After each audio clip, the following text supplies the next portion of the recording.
So this next lesson is 8.9 expanding brackets, and we did a little bit of this last year, but I don't know if we used these words, the distributive law.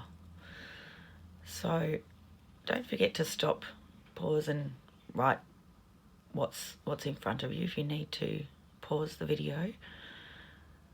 We use the distributive law to expand brackets. So some of you will remember how to do this, but not that it was actually called the distributive law. So what we do, if we've got a bracket like this, it means that everything in the bracket needs to be multiplied by 4, but we do it separately. So what we do is we get whatever's out the front of the bracket, we multiply it by the first thing, and then whatever's out the front, we go back again and multiply it by the second thing. Term, not thing. So if I was to write that out, I would go 4 multiplied by x, and then you write down whatever the sign is there, plus go back to the front of the bracket again, 4 times 3. And then we work out what that is. So 4 times x is 4x. Put down your sign, and 4 times 3 is 12. And we're finished. So if we go to the next one, they're all going to be a little bit different. So we still do the same thing, but you'll see here they're both prenumerals. That's okay, because you can do that. Let's write out what we're doing. X multiplied by x. Put down the negative sign, because that's what's there. Go back to the front, but outside the bracket. X times 6. We don't have to put the minus down again, because we've taken care of that by writing it here. Now x times x is x squared, minus x times 6 is the same as 6 times x, which we know to be 6x. All right. Now, these are quite similar, just a little bit more work that you've been learning along the way. So the front one here is going to be 9. Multiply that by 2a. Put down the sign of minus, then 9 multiplied by 3. Then you've dealt with the bracket, so you're just working out what this is. 9 times 2a, so 9 times 2 is 18, and we have an a, so we put that down. Subtract 9 times 3, which is 27. All right, you go ahead and try this one. I'm not going to talk, then you can look up and see if you got what I did.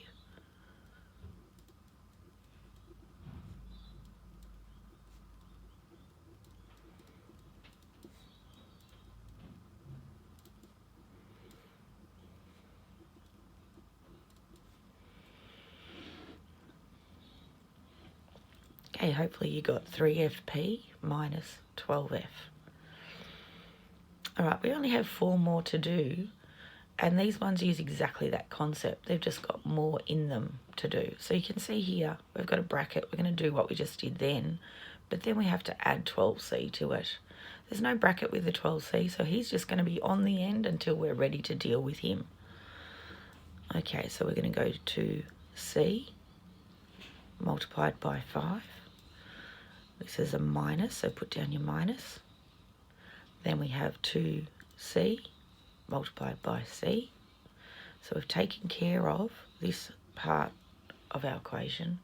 But don't forget about this. So we're going to just write that down. There's no bracket. It's just sitting on the end. All right, let's see what we've got. 2 times 5 is 10. So that becomes 10c minus 2. And c times c is c squared. Don't forget about what's on the end. Plus 12c.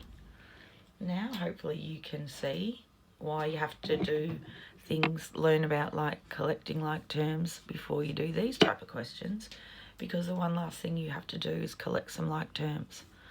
Now c squared is not the same like term as c, so this is just going to be by itself. I'm going to put a circle around that one, and you can see with the highlighting and the circle I've used everything up, so now we just have to do it.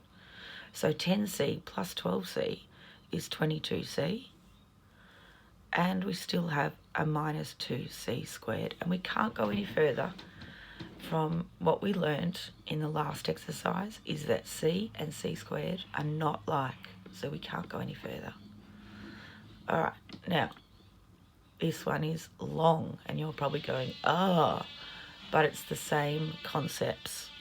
So does that have a bracket associated with it? No. So we're just going to write down that by itself. Put down the plus. Hang on a minute. Here comes a bracket. So now we are going to do what I just taught. So we're going to have, I'm going to put a big line there so you know we're doing brackets. 3g times 5h. Put down the minus. Come back to the front of this bracket. 3g times 9. That was our bracket. Okay, don't forget what's on the end, plus 3g.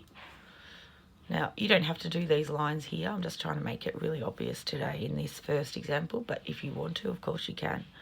We don't have to do anything with that. It's sitting there ready to be worked with. So we're just going to write it down, plus. Now we're going to do this bit here. 3 times 5 is 15.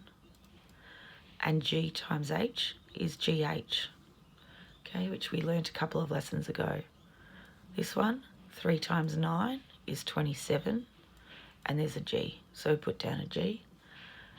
The plus 3g is just sitting by itself.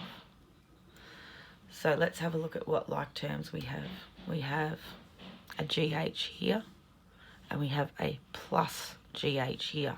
Remembering that you use the sign in front of the term.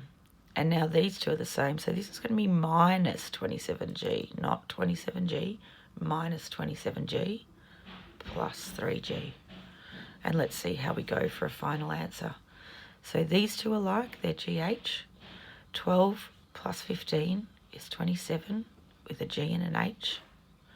And this is minus 27g plus 3g. Don't forget, you're 0, you're at minus 27 down here. You want a plus, so you want to go to the right 3 spots. So you're going to end up closer to 0. So minus 27 plus 3 is minus 24g. Excellent, 2 to go. Now these ones just show you could have questions with double brackets. So we're just going to do this side, and then we're going to do this side. So this is 5 times x, put down the plus, 5 times 3. Now this is a bit tricky because this one says minus 4. Okay, so let's be careful there. So we're going to have minus 4 times x. It's that bit here. And we're going to put down a plus. And then we have to say again. So the plus comes from the bracket, plus, then go to the front, and we're going to go minus 4, because there's a minus 4, times 2. Right, so there's our part that's tricky really in this lesson today, I think. Let's see what happens. 5 times x is 5x, plus 5 times 3 is 15. Next bit, minus 4 times x, minus 4x, plus minus becomes minus, and 4 times 2 is 8. And again, next line, there's a 5x and there's a minus 4x. Not just 4x, but minus 4x. All right, 5x minus 4x is 1x. And 15 minus 8. So that's 15 minus 8 is plus 7. So your answer from this big whopper here is just x plus 7. Let's do another one like that. Now, maybe try and do it by yourself. Come back to me, and if you don't get it right, pause and have a look at my steps.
Okay, hopefully you got D plus 22.